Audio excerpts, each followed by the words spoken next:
Hi, this is Sam, and if you're watching this video, you're probably wondering how to get into the inside of your Xbox One controller.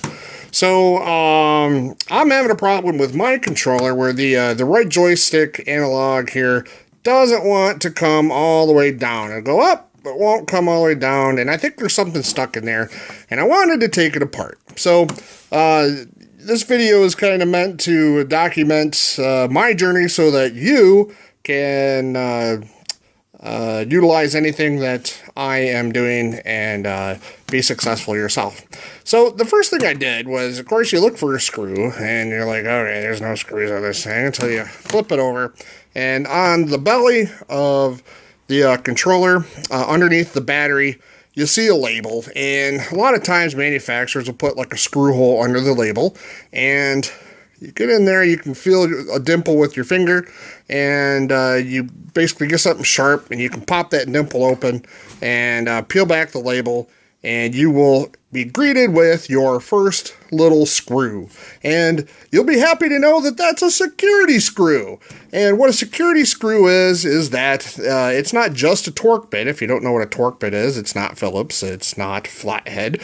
It is a star-looking type of pattern. But a security screw is a torque bit plus this little dendrite or little pimple-looking thing in the middle, so that you can't use a torque bit to get in there. Now that's Microsoft's secret weapon to keeping the average Joe from cracking this thing open and fixing it. Now, like I mentioned, this thing's $70 brand new, and of course they want you to buy a brand new one.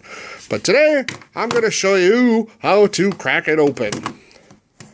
Now, when you take a look at, do some research on security torque bits, the first thing you're going to see a lot of the times is that they're tamper-proof. But guess what? If you know how to use eBay, they're not tamper-proof.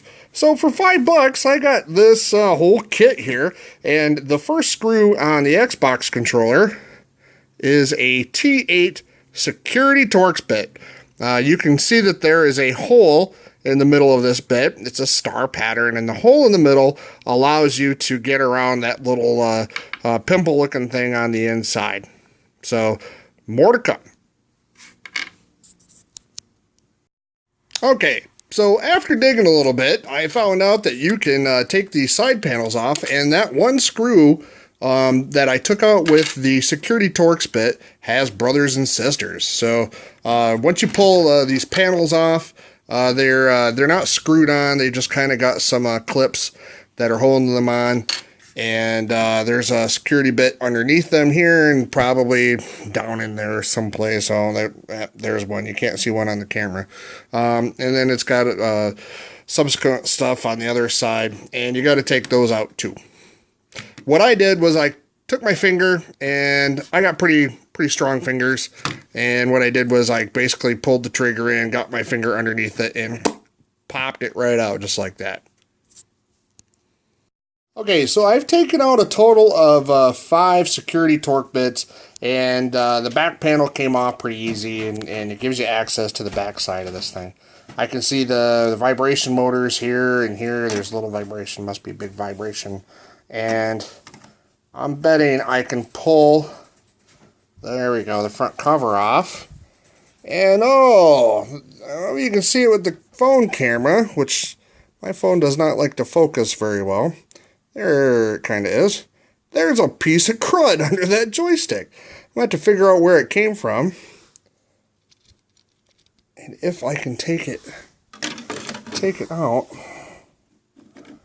if my joystick will act properly again. I'll get to that, but yeah, it looks like that was a problem. So I'm gonna take that little piece of junk out, and we'll make sure it's not like a critical part or anything.